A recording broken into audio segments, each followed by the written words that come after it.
Hey, what's up, guys? This is Chris and Sarah, and you are listening to episode 1 Woohoo! of the If That's What You're Into podcast. Yeah. So, let's Exciting. get it started. We're doing it. We're finally doing it. It's all happening. It's all happening.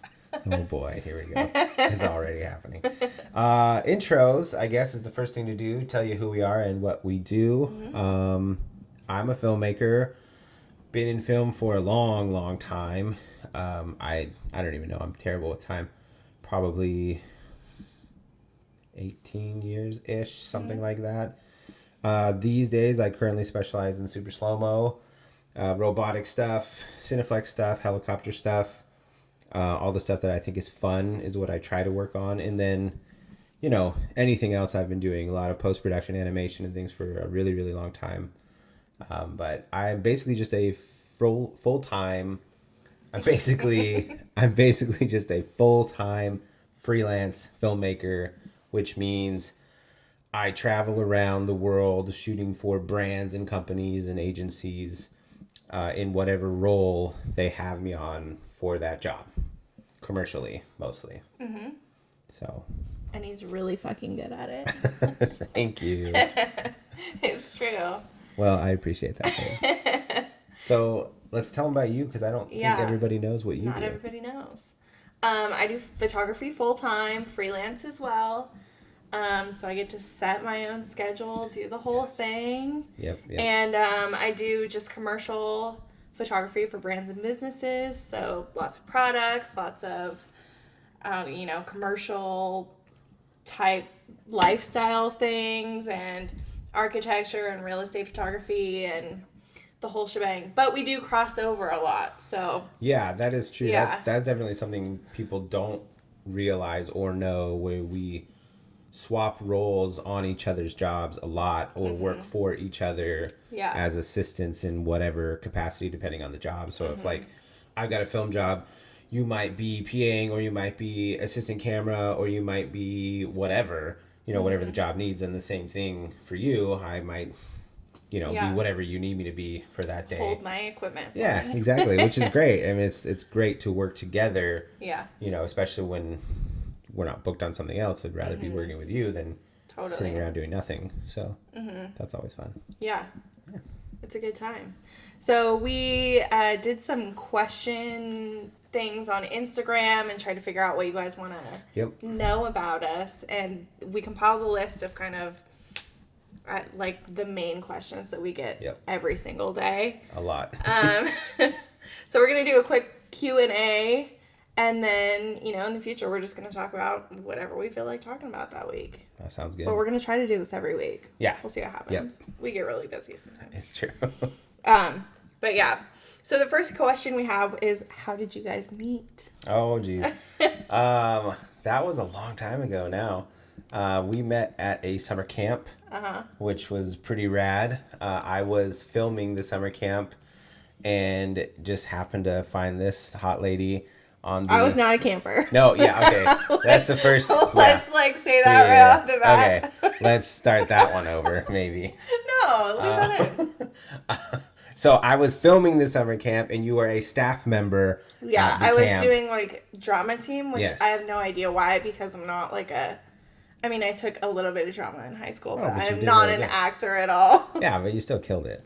Yeah, and so it was quite the interesting skit, and that's how we met, basically, was just working that whole week at camp, and sort of just the stars aligned. I'll have to upload the pictures of what I looked like when he met me, because they're pretty nice. It was something else. It was a unique We were like style. trying to be like redneck. Something. The theme of the camp was a little vague. Yeah. I don't even really But yeah, remember. I had on like a wig and overalls and like a black dot tooth. It was a good look. It was pretty hot. It was pretty great. So definitely a good look for you. So there's someone for everyone. The moral of that story. There's hope for you yet. People out there, single people. Yeah. That was good times. That was a crazy week. So. Yeah, but that's how we met. And then I just like wouldn't leave him alone. I was like that annoying girl that was like 6 years younger than him, that I was like, I want to date this older guy that just film. Hey, it worked for me. Yeah.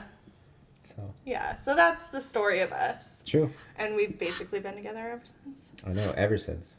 That was like 12 years ago? Yeah. 11 years ago? Something like that. Yeah, 11 and a half maybe. I don't know. Yeah, it was crazy. Time flies. So. It's good times. So yeah.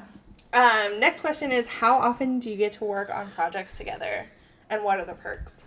I mean, it's different every month. Mm-hmm. You know, we work together. I mean, we work together every month, but it's definitely different how often we're on each other's jobs. But Mm-hmm. I mean, probably every week, at least once a week. Yeah. I mean, it happens quite a lot. I mean, it feels like we're always working together because Yeah. our businesses are technically like the same. Yeah. Yeah. You know, so it's just the jobs differ Yeah. from week to week, but Yeah. we're kind of, you know, putting our hands in all different parts of That is true, each especially job. with like side work, you know, like side hustles and social media and marketing and web stuff. Like, we're never not doing anything unless we officially take a day off, which doesn't really happen very much at all. But I mean, we're always pretty much doing something together in a work like capacity.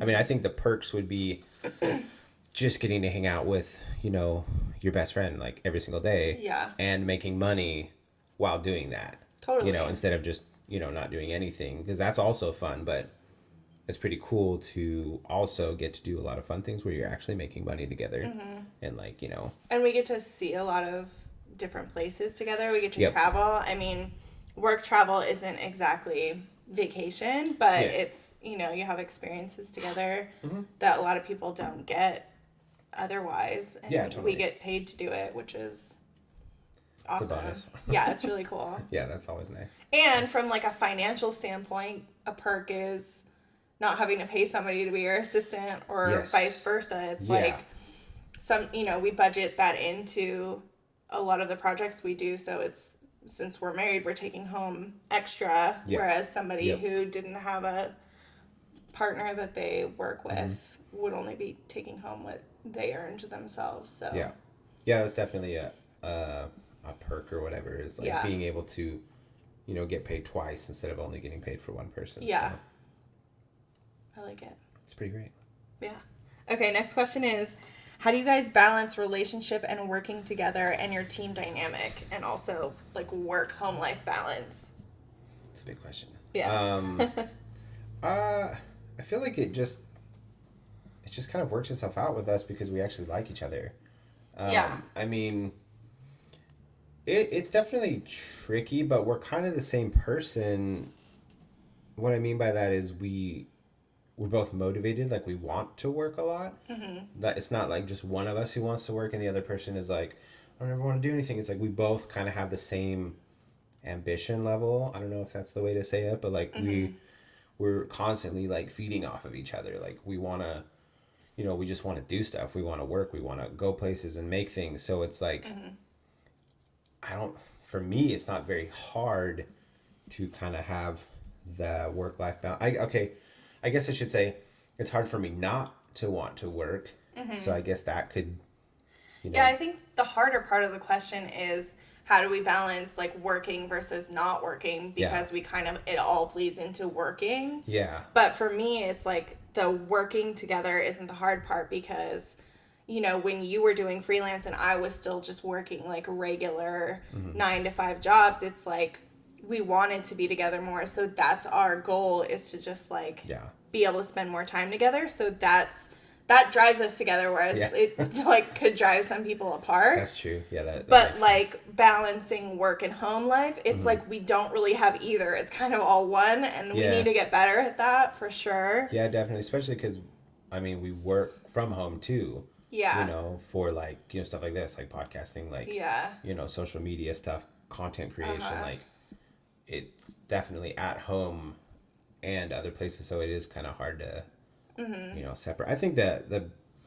probably the thing we do the most when we feel like we actually need some work life separation is we just schedule it out. We just say like, okay, feeling burnt out or whatever, like we need to just shut everything down and take a day off and drive somewhere or turn off go our do something. phones and whatever. That's probably the most you know, clear delineation of work life that we do is we just like shut it down, but it's like a conscious thing. Yeah, we really have to schedule it out. And we do Yeah. a lot of like vacation. Like when we actually say we're going to take a vacation on a work trip, we make it very deliberate. Like we're not working, you know, or we go out of the country where we can have an excuse to say like, oh, I'm not in the country. Sorry. Yeah. And we just like don't keep our phones on us unless we're just like trying to record things. Yeah, that's a good point. For memories, but yeah, the whole time value thing, definitely like putting electronics away and like not even having that around you can definitely really aid in the whole time value sort of thing. Because when you bring your phone anyway, I mean, you could just start working. You could just start not paying attention to each other. So just like we both do that. Tucking it away, you know, is probably the totally. You know, and you have to. It's like healthy to you got to not take stare a break at a sometimes. screen for 15 hours a day. Yeah, for sure. Yeah. So we're getting better at the balance. Yeah. But progress. We're getting there. What are your favorite sources of inspiration? See, that changes for me, like know. every single week, every single month. Like sometimes it's watching a movie, sometimes it's Instagram, sometimes it's TikTok randomly now, sometimes it's you know, just finding anything online or in a book or in photos. Like it's just like it just comes from kind of wherever. Currently that's tough. I think seeing work on Instagram has been a cool inspirational thing for me, like the last month or so, because there's just been some really cool content that's been popping up for like high speed stuff, with people that I've worked with or people that I know from meeting them, like releasing projects that I've heard about and actually finally just saw. Like that stuff's really cool to see. So that's probably currently like one of the places I've, I guess, been inspired more than other places, you know. And then there's also like Netflix and, you know, just Vimeo and other places that there's longer form content, but it's different genres also. Like it's not the same inspiration. Like, you know, commercial inspiration and like narrative inspiration are different. And they don't always translate, but sometimes they do. Or not translate, but they don't always like coincide. Yeah. So yeah, see, I have like a harder time with that. Like stuff I see on Instagram, it's more like, oh, somebody's already done that. Yeah. Even though it's like artists are always stealing other art and making it their own. Like I work so much better off of like music or like a vibe rather than like, oh, like this is the exact image I have in my head. It's like, oh, I want to portray this feeling. Yeah. And that's easier because then I don't get caught up in like, oh, my favorite photographer did like almost the same thing. And it's like, well, they got the idea from somebody else, you know? Yeah. So I get like caught up in that. But yeah, music is more inspirational to me. But like movies too. Not so much social media though. Because everybody's doing everything on social media. Yeah, it's a wild place. It's kind of crazy. So what are your tips for making ends meet as a new freelancer? So starting out as a freelancer can be really tough because I think most of it is people have to know you exist.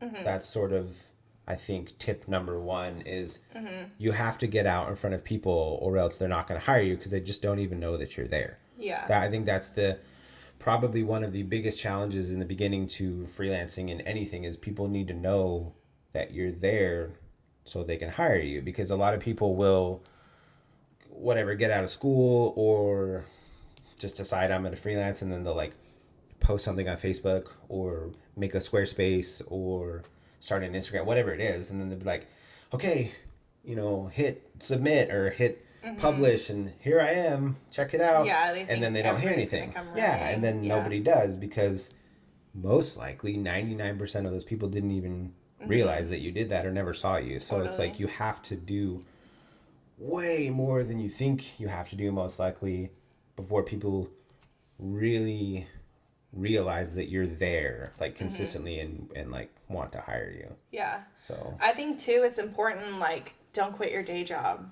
like right away. Like I know that that's like the dream and that's what the media wants everybody to think, but there's so many hours and so many years of like preparation to go into freelance that people don't see.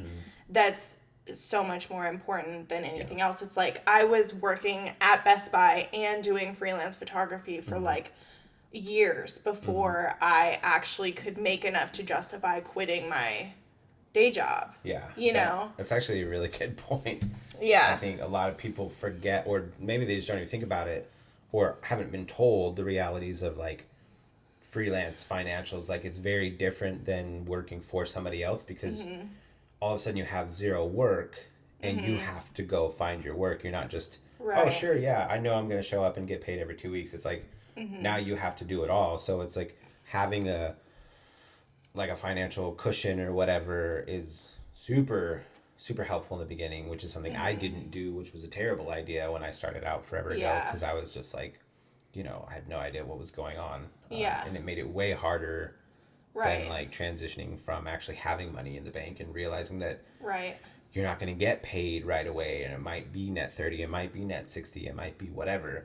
It's like, so. And you have to be like flexible and not so set in like, this is exactly what I'm going to do. And, because like when I started photography, it's like, I went into all the normal things that everybody does, like weddings and senior portraits and all this stuff, that wasn't really like fulfilling me. And then it wasn't until I got into like architecture and like the commercial sides of things that I actually started building up more clientele and was able to make that leap. So it's like you kind of have to be open to wherever it's gonna like take you, and not be so like, no, I'm gonna do this one thing. I'm only gonna be a DP, or I'm only gonna be this, because it could be like way better than you ever expected, or something that fulfills you more than what you thought at the beginning. Totally. I think the same thing, like, having that flexibility, like being able to, try different styles of work or different positions or roles is important, because you're just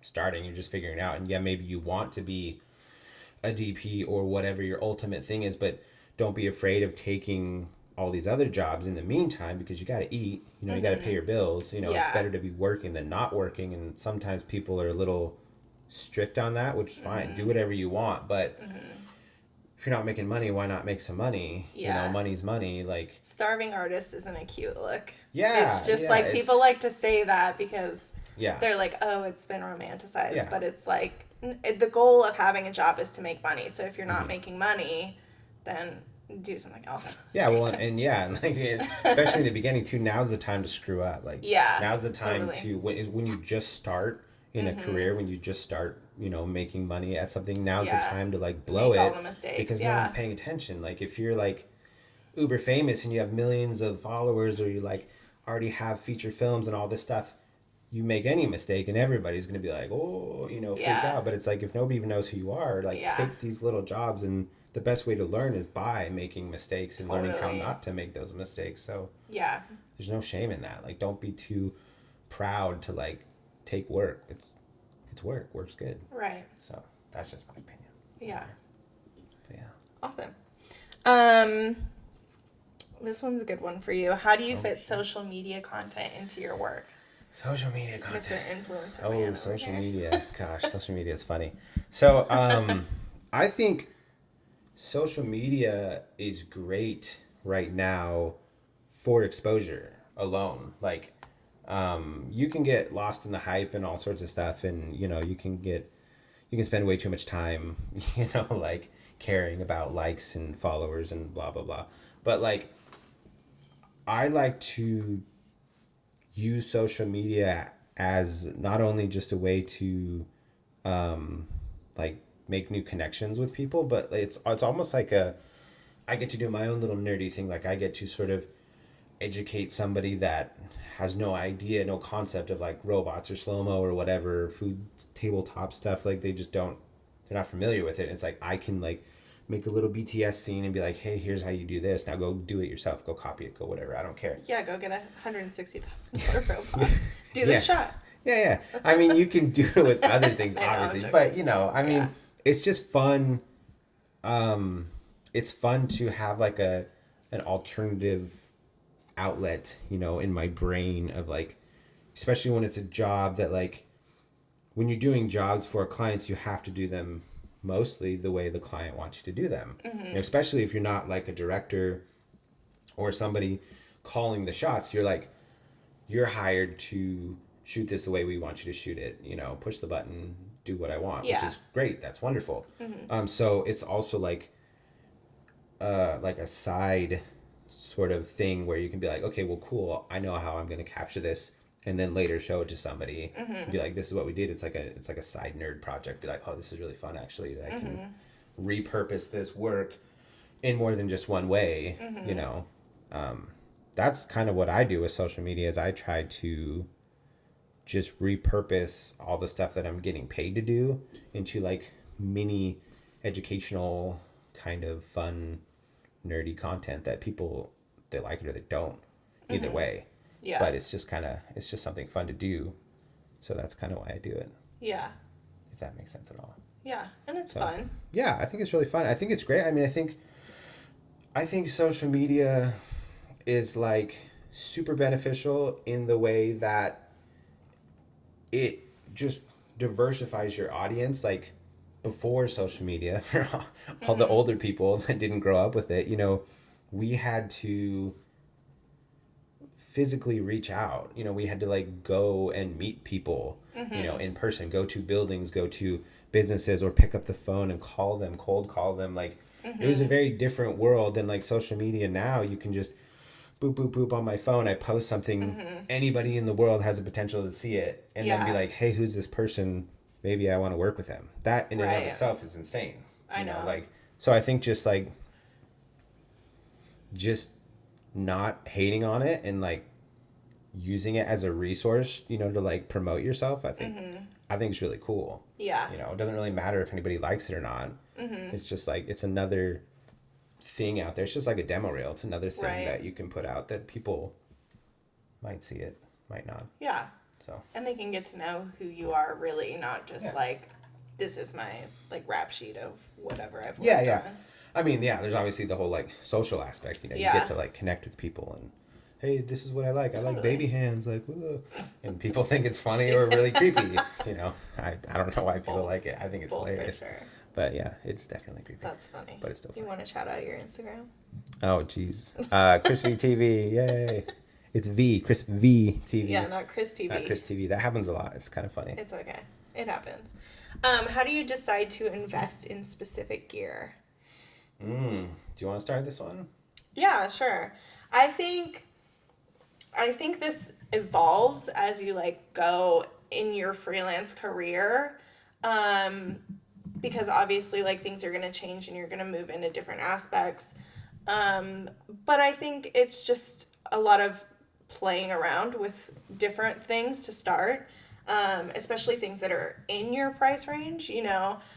We've never been the type of people that take out like huge loans to buy gear. We use what we have in our budget, and just become masters at that one thing, and then we move on. That's our personal take on it, but it's worked out pretty well so far. So we really look at budget, and then like for me with photography and stuff, it's just kind of what type of camera is going to work for what I need. I'm not shooting like a ton of sports or a ton of like really fast movement sort of shots, so I don't need something with like a high frame rate, or high FPS or whatever, it's, so just kind of getting what you need for what you're going for. Same with like lenses, all that sort of thing. And also just knowing what's gonna hold its value over time, or where you think you might be going. I mean, you've bought a lot more gear than I have. Yeah, so. Well, I agree with you. I think we've done a pretty good job and have been pretty, frugal, if you will. Like, I mean, yes, they're like Phantom cameras are ridiculously expensive.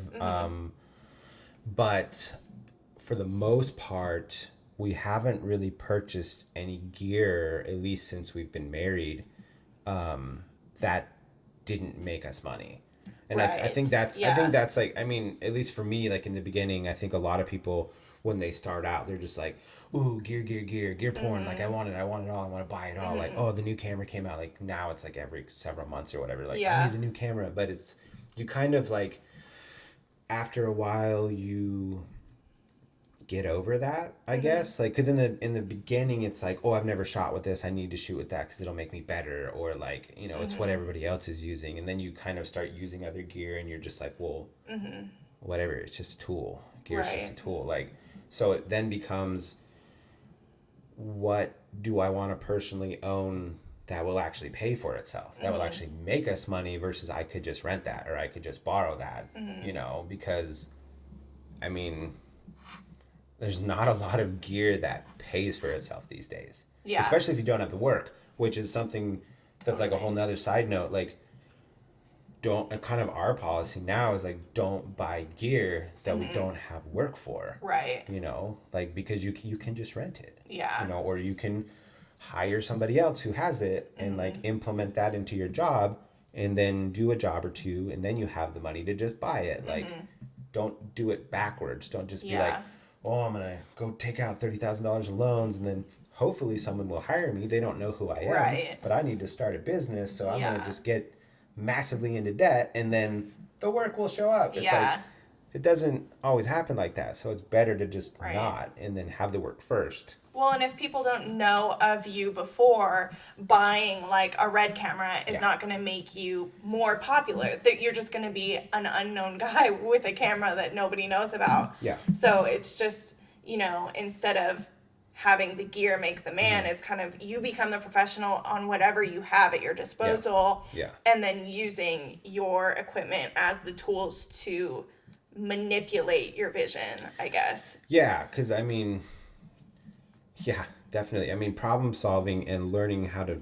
make art or do a job with what you have access to is way more important than just owning crap tons of gear. Yeah, I mean, I remember like when we were sitting there in college, like playing around on a Canon XTI, T1i, I think T2i, something like that. T2i was that. And you wanted a macro lens but couldn't afford it because we were broke college kids. So you made a macro tube out of a Pringles can. Yeah. You know, like that kind of stuff. Like, or, you know, just getting as analog as possible, or like trying to figure out DIY things to make it work. Like, we did a ton of that to start. And we still do that sometimes. Yeah, absolutely. You know, I'm still using actual macro tubes now, but like instead of buying, you know, when I only need it for like one project, or, you know, things like that, like things where you can like kind of work around it, like, but I remember doing like so much of that. But I think now everybody's just like, well, I need this, but you don't. I mean, there's so many things shot on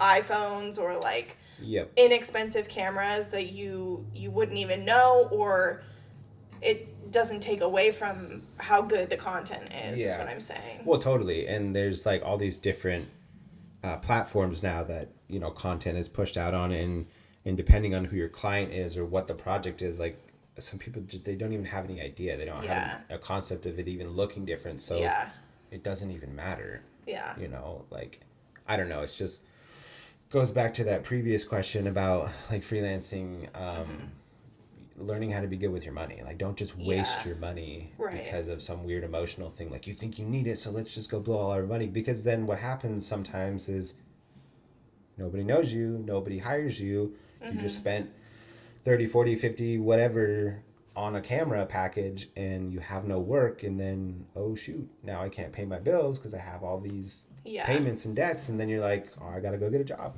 Like, and that sucks. So and then like, you walk away defeated from your dream when it was just a bad decision. Yeah, when it was just a bad financial choice. Yeah. So that's true. Don't get those things twisted. Like, they're different. Get it twisted. Yeah. So. Okay. How to get over the 1 to 2 year struggle and build a thriving business. I would argue that it's not just 1 to 2 years. I would argue that it's ongoing. You don't get over it. It's just you become better. I would agree at with thriving. That.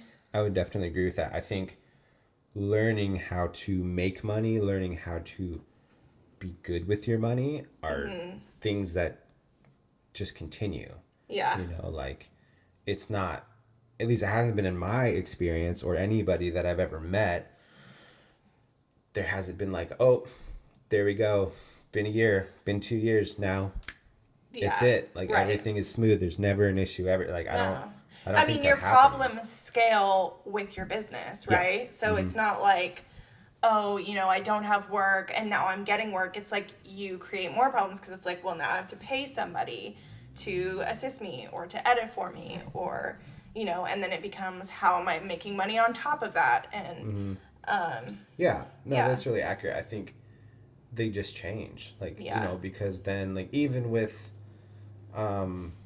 varying levels of work, like, you might start out doing like a whole bunch of direct to client projects that are like really low budget and you're making all the money, you're doing all the work and you're busting out a lot of them within a month. And then it might eventually become like you're traveling a whole bunch for larger agencies and you're getting paid a lot more, but you're getting less jobs because of the time it takes, to travel in between jobs, et cetera, et cetera. Like, right. So it's just a different set of problems. It doesn't really go away. It just changes. And I would say, too, thriving, it's, like, subjective, right? So, like, I think the best way that we've thrived by doing freelance is just setting goals for ourselves financially and otherwise. Like, for us, one of our biggest goals is to be able to travel together, vacation, not work. Yeah. So, setting a goal and saying, like, we want to do this by this time helps us reach that goal. Or, you're really good at setting like financial goals for yourself, saying like, I want to make X amount of money this month and then I want to like double it by next year or, Yeah, I mean, that's something that just took time for me, like I never learned any of that stuff really growing up. So it was like just being like, once you start getting around other people that are succeeding in the ways you want to succeed, you kind of like pick up tips and tricks from them. They probably talk about that a lot with authors and book people, and they're always like, oh, you are who you hang out with and all this kind of whatever those things are, like cliche sayings. They're cliche though because they're true. Well, yeah, they really are. I mean, you are kind of who you associate with. If you're always around people that are broke and you're always around people that like never do anything with their lives, you're not probably going to be motivated to do anything. So hanging around people that are more motivated is probably a good idea because you'll in turn be more motivated. So I think also a key to thriving is being like self-aware and knowing like when it's not working for you or where your weaknesses are. Like, isn't it Gary Vee that says like staff your weaknesses? Or was that something else? Rich Roll or something? No. I can't think. It doesn't matter who said it. But you know what I mean? Like, it's learning to like look inward and be like, okay, is the world not getting what I'm doing, or am I just like bad at it? Oops. Yeah, it was Dale Partridge, by the way. Oh, okay, Dale Partridge. But you know what I mean? Like, I think a lot of people will take that and be like, well, nobody around me is supporting me, and it's like, well, are they really not supporting you, or do they see that it's not working? Because there is a delicate balance between those things, like, having so much faith. It's like people going on American Idol and they're terrible, but they think they're amazing.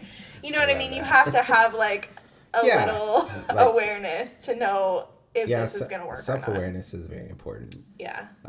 Not everybody can do everything to the same success level. Right. But yeah, I agree with what you said, that thriving is sort of subjective. Like, I don't know. I think sometimes when people say the word thriving, they just mean rich. Yeah. Like in that being successful or thriving doesn't necessarily mean that you're like a billionaire and you just do whatever you want.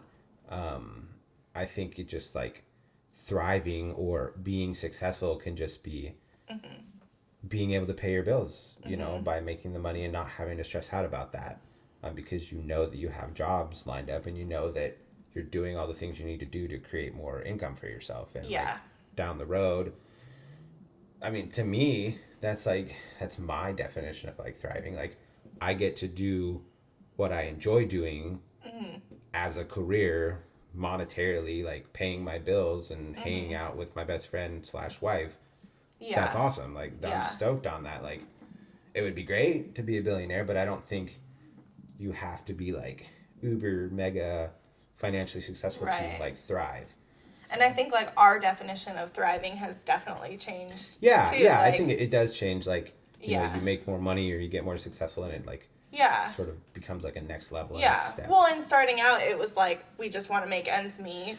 And then it got to the point where, like, oh, we want to make this amount of money. And then it became, like, less about the money. And now it's about, like, we want to spend more time together not working. You know, like, so it slowly shifts and that definition kind of changes. But I think just, like, looking ahead to the future is, like, the big takeaway from learning how to thrive in this business. Yeah, it all comes back to, like, you know, being responsible. You know, not getting too emotional and flipping out. Like, just, you know, setting goals and accomplishing them. Like, it's just basic stuff, basic life skills that, you know. Totally. Yeah. What's the biggest hurdle to keep yourself, business, and creativity flowing? Biggest hurdle?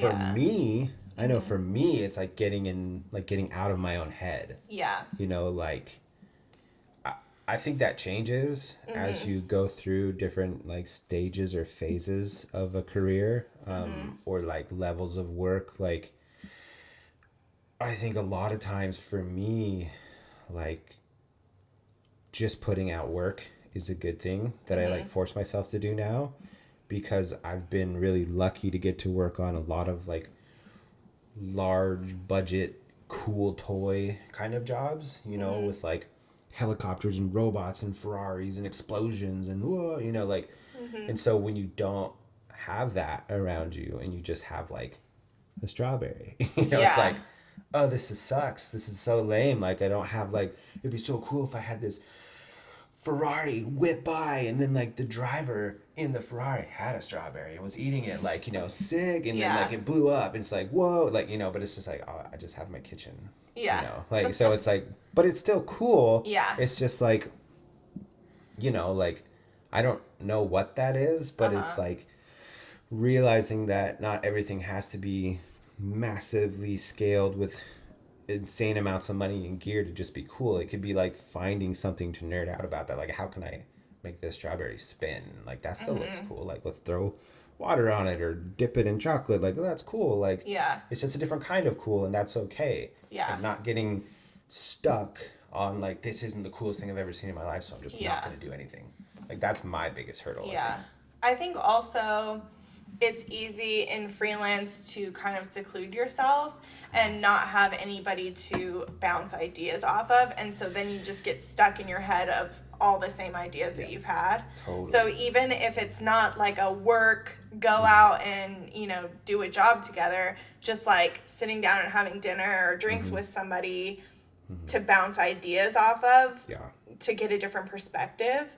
Like, because, you know, for example, you could be sitting there in the kitchen being like, this is a strawberry, this is boring, I've shot it from every angle that I can think of. But then you have another person with a totally different brain come in and be like, oh, what if we flipped it upside down and split it open? You know what I mean? Like, and they can think of it from, like, a totally different perspective. So I think collaboration helps a lot. 100%. And, I mean, I've seen that with you when you're, like, around all the other camera nerd guys. And you get a bunch of, like, film nerds in a room and things get weird. You start blowing everything up. I agree. I think it's, like, very important to not isolate yourself. And, I mean, ultimately, you know, film and media, it's a team sport, you know, like, especially when you start getting into, like, bigger projects and larger budgets, and whether it's commercial or narrative or whatever, like, you don't do it by yourself. You know, you can't, there's, like, so many things you just can't do with one person. So it ultimately becomes, like, a team sport and a collaboration. So just having people to bounce ideas off, period, is always a good thing. It just helps, you know, helps the creative juices flow. And, you know, I mean, I do that all the time with you, you know, and just anybody. Like, I'll even call my mom and just talk about random stuff unrelated, and it'll just, like, make me think of something, and I'll just be like, oh, that was weird. I think also something that people don't talk about is taking a break.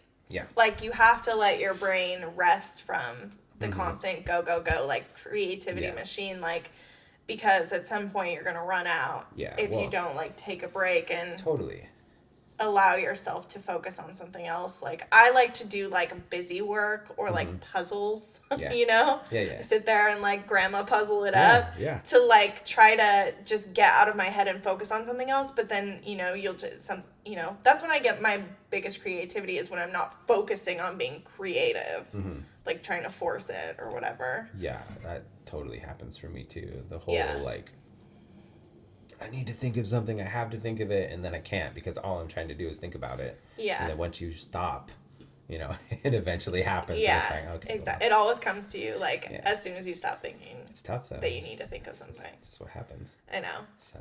Life is crazy. How did you decide to do filming, and did your parents support you? Well, filming for me was super random. Yeah, tell them how you got into it. I didn't expect to do it at all. I started in television broadcasting. And so I was, I don't even know 19, 20? Something like that. And I had a normal job, 9-to-5 job. I think I was stocking shelves or something at like Safeway or I don't know, some grocery store. And we had a little, not public access, but like just a little privately owned TV station that did like news and things and shows. And my buddy called me up and he was like, hey, we have this TV show that we're doing, that our like second camera operator didn't show up. Like, do you want to come help out? Press record. Yeah, basically. And I was just like, we have a TV station in this town? Like, that's cool. Like, that sounds fun. So I just showed up. And I had held the camera a couple times, but like I didn't know anything about it really. It was just like, cool, this sounds like fun. So it was a typical like live band call-in show. Musicians come on and they play a set, and like there's multiple camera angles and they switch to them, and then they have a Q&A. So it was like, oh, okay. So I just hold the camera and get my shots while the technical director's like telling me what to do. And that was it. Like it was like, I don't know, I think it was like a half-hour show maybe. And anyway, so I didn't blow it, apparently, because the owner of the station happened to be there, and he was like, hey, good job. Have you ever thought about like doing this as a career? And I was just like, what? Like, you're going to pay me to hold a camera and just point it at people? Like, that sounds way funner than my other job. So then I quit my other job and started the next day. That was it. That was like random fluke chance, like wild. Just like happened. And then obviously over all the years things progressed and I got into freelance and all sorts of other stuff, but it was just like you know, wild. It was super weird. I never thought I would do any of that, but I fell in love with it like super fast. So and I mean, on the supportive side, I mean, nobody was like not supportive of it. They didn't understand it, especially like the freelance thing is always hard for people because, as you know, people don't understand freelance, especially like hardcore 9-to-5ers. Like they don't get the concept. What do you mean you're not working? Who do you work for? You know, who are you actually working for? You know, so it's always kind of weird to try to get people to understand that, which they probably just won't. But I mean, overall, people have been. I feel like your supportive. Parents didn't really have an expectation. That sounds bad, but I don't think they had an expectation of you to do anything in particular. Like there wasn't like a family business that you were supposed to follow in. Totally. It was just like, are you doing what you like, and do you have a job? Then cool. Exactly. Yeah. There was no there, like you said. There's no like, you know, are you going to take over the family business? You know, it's just like, are you happy you have a job? Cool. Right. Sweet. Right. We don't understand what it is, but it looks cool. Yeah. So yeah, it was definitely like that for sure. Yeah. And for me, it was a lot different, I think. You know, because I, went to graduated high school and thought that my dream was like to open like a coffee shop / like venue, like music venue. Like that was my big like goal in life. So I went to business school and then switched my major in college to psychology and then switched schools and then switched my major to film. Yep. And, you taught me a lot of photography and stuff. I grew up in this tiny, tiny town that didn't offer like any, I took like a quote unquote film class, but it was like some pretty sweet filming my friends doing weird shit and then pretty awesome. Not really editing it together very well in iMovie, but like I always had like a love of photography, and I was really into like Polaroids and things like that, but nothing to really like foster that creativity until we met. And then, you know, like us feeding off each other, I was like, oh, I could actually do this. Like, I do have an eye for this. It's not just me with like a little point and shoot, like taking pictures of, you know, garbage on the ground and calling it art. You know, it was like I actually had like a vision. And I think my family definitely had a different expectation of me. Yeah. You know, like they expected me to work for someone else and have a 401k and benefits, and I think they still probably do, and that's not a bad thing. It's just I was raised very like middle class American dream kind of lifestyle, and both of my parents work for the government, and you know, so it's harder for them to see someone as being successful outside of working for somebody else. So I think that was a little bit of a, I don't know, is contention the right word? But I think it's fine. I mean, I think they still kind of think the same thing, but I just care less.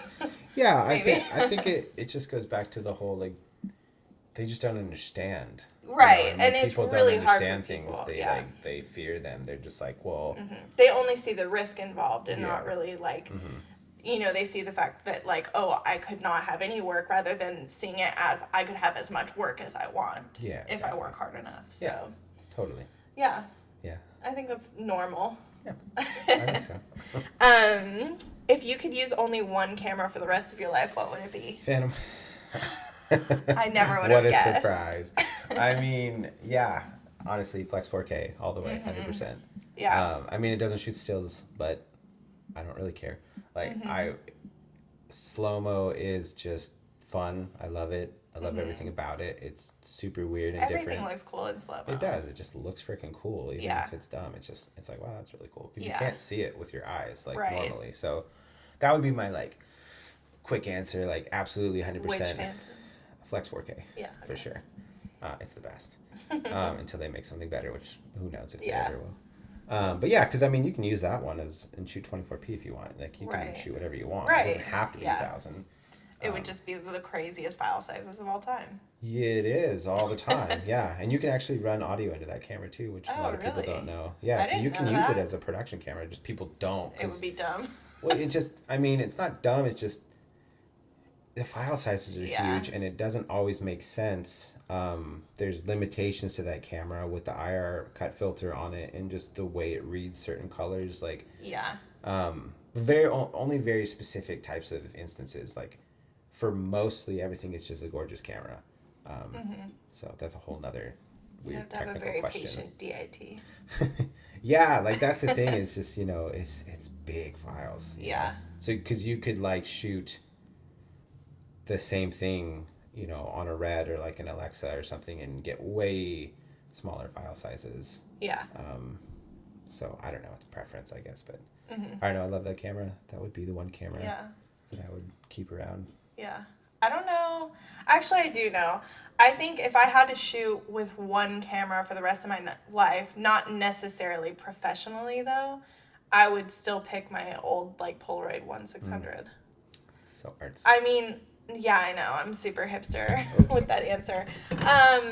No, I just think like if you can get good at something that's so set in its ways, then you can do anything, you know, and digital cameras are gonna only keep advancing, you know, whereas having something tangible right away, like I think that's really interesting about photography, because nobody prints pictures anymore, or like even really looks at them except for on their phone for like 2 seconds. And I think like creating an image that makes you want to look at it over and over again, or put it on your wall or whatever, I think that's cool. That is really cool, actually. I mean, I think I can make cooler pictures on like a digital camera, but it's also like with digital, it's like you take the picture and that's half of the work. It's like there's still all the processing to it and whatever. And there's processing things you can do with Polaroids, but you know, it's hands-on and it's like actual photography in my mind. Yeah. Totally. It's not that digital isn't, but you know what I mean. I know what you mean. Yeah. What's your dream project to shoot in slow-mo? That like changes like It's a every really hard question. It changes like every time I do something that I think is cooler. I don't know that I have a dream project.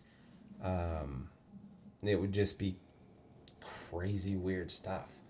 You know, like I don't know, just the craziest thing you can think of, like I don't know. Jeez.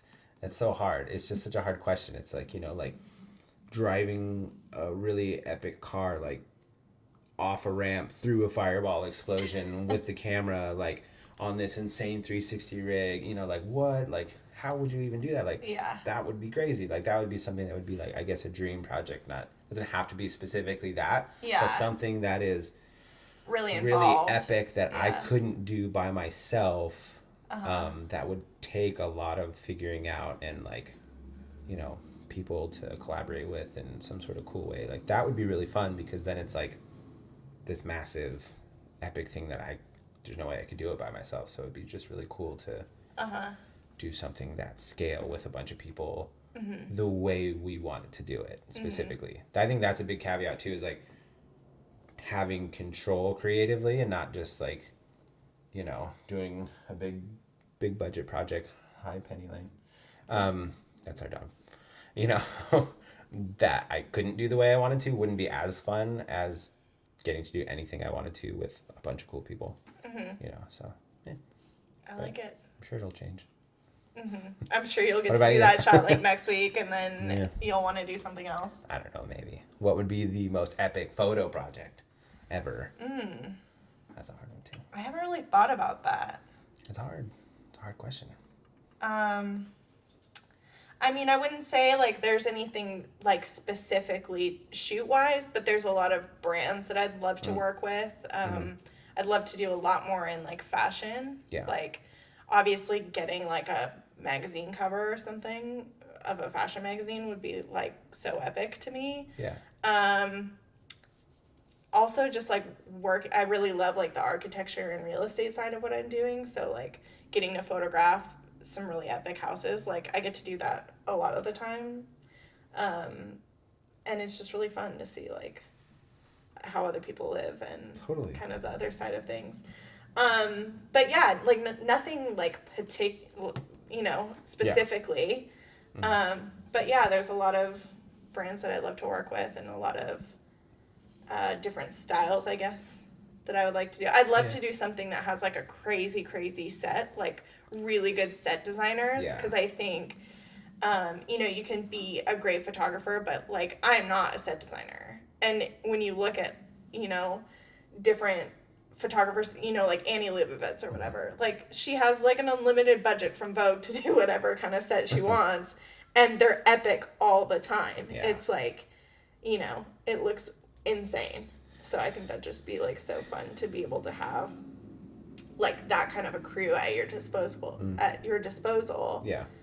and not just be limited to what you can do by yourself or with like you and another person. Yeah, totally. I mean, like locations in our department are huge, just so huge. I mean, it's like one of probably, I don't know if it's the most important thing, but it's like two of. But it really like elevates. Yeah. I mean, depending on what you're shooting, but you know, for sure. Because I think of like, you probably don't remember this, but like the Kardashians did a crazy Christmas photo shoot with like David LaChapelle, and it was like insane. There was like broken glass on the floor and like all these like neon signs and stuff. It was just insane, and it's like the set itself is like a character in the shot. Yeah, exactly. You know, so yeah, I would love to do something like that. I think that'd be really fun. Sounds sick. Do it. Okay, last question. What software do you use? Depends on what, you know, what we're doing, obviously, but for my like video workflow, it's Premiere, After Effects, DaVinci Resolve are like my three most used softwares, period. Like I use them more than anything else. And DaVinci is just like epic at color. It's just the best. It's like amazing. And it reads Phantom files better than Premiere reads Phantom files. So it's a preferred workflow for me to like transcode stuff. And I love the integration that the Adobe Suite has. All the things work together, and it's just a huge time saver, especially because I still do animations and other things. It's like I don't want to have to export things out every single time and re-import them and re-export them and re-import. It's just like that's a pain. Like it's not like you can't do it, but it's just like I don't want to do that. Yeah. So what do you use on your phone? I've never asked you that. Do you edit on your phone ever? I like anything? Pretty much never edit on my phone. I hate editing on my phone. Yeah. I mean, I trim stuff for like Instagram, but like I just really don't enjoy the experience. No, I don't like it. It just I don't know. There's probably stuff out there that people like, and I just don't. Yeah. So. Gotcha. Yeah. What about you? And I stick to all Adobe. You know, I do Photoshop is my favorite, but I also use Lightroom for like batching photos, and I use Bridge to view all my photos because I like looking at them that way. Yeah. I do a lot on my phone just for like stories and stuff like that. I really love that Huji app. Yeah. It makes everything look like you 90s showed me that one. I like that one a lot. Yeah, that one's really fun. Cool. I use Color Story also. Is one of my favorite apps. I don't really use it, but you do cool stuff with it. I also use Lightroom Mobile where I have my own presets. Oh, wink, that's wink. right. Forgot about that. Link in description. Yeah. Get that. But yeah, I also play a lot of Disney Dream. That's true. Dream Treats. That's the one that's like Candy Crush but Disney, right? Kind of. Yeah, it's so good. Sort of. Yeah. I'm terrible with games. I just don't play games. The biggest waste of time, but I love it. But it's awesome. It's still fun. You gotta have fun. Yeah. I mean, it's funny. Software's funny because like I remember starting on Premiere. I don't know what it was, like one or some terrible version where they didn't even have multiple tracks. And I remember going over to Final Cut after a while, and I was like, "Oh, Final Cut's amazing," and then going back to Premiere because I didn't like Final Cut anymore when they made it too consumer, and it like annoyed me. But I don't. Whatever. It's like use whatever you have, use whatever you want to. It doesn't really matter. It's just tools. Find the tools that you like and use them. But those are definitely our tools. And we use them all on Mac, by the way. Yeah, for sure. But we're not like snobby about it. We just like it. I like the Mac operating system better. Yeah, they look like sexy. I like the way they look. I like that they don't break. I like that they hold their value. I mean, I started building PCs before I ever used Mac. I swore I'd never use a Mac. I was like, oh, Macs are just so pretentious. Yeah. And then I used one. I know. I was like, I really like this. So I jumped on the ball like before everybody liked Mac, and everybody's like, Mac sucks. And I'm like, really? Because this guy's going to be a billionaire? You've always been ahead of the curve. You're too cool. I wouldn't call it ahead of the curve. I would just say like a rebel in everything, and I just don't listen to anybody else. Yeah, but you're usually right, so. It's true. There you go. I should just give advice. There you go. Ladies. This is an advice podcast. Single people, she will matchmake you. Yeah. I love matchmaking. All of our friends, call Sarah. This is good content for future episodes. Oh, yeah, that is true. Yeah, so you guys should let us know what you want to hear. We're pretty much just planning on talking about whatever, whenever. Yeah. Not really like any rhyme or reason. It's not just going to be about film. It's not just going to be about us working together. It's about whatever. It's just about whatever we're into. So send in your suggestions. Yeah. Because we're open to anything. We're just going to talk at you for a little bit. That's what she said. So anyway. I don't know if that really works. Yeah, it worked with the one before that. Okay. That's what she said. Nailed it. Okay. Anyway, we did it. There you go. Episode 1 in the books. Thanks for checking it out. Thanks for tuning in. Like and subscribe if that's what you're into. And we will see you on another time. See you on another time. Jobin.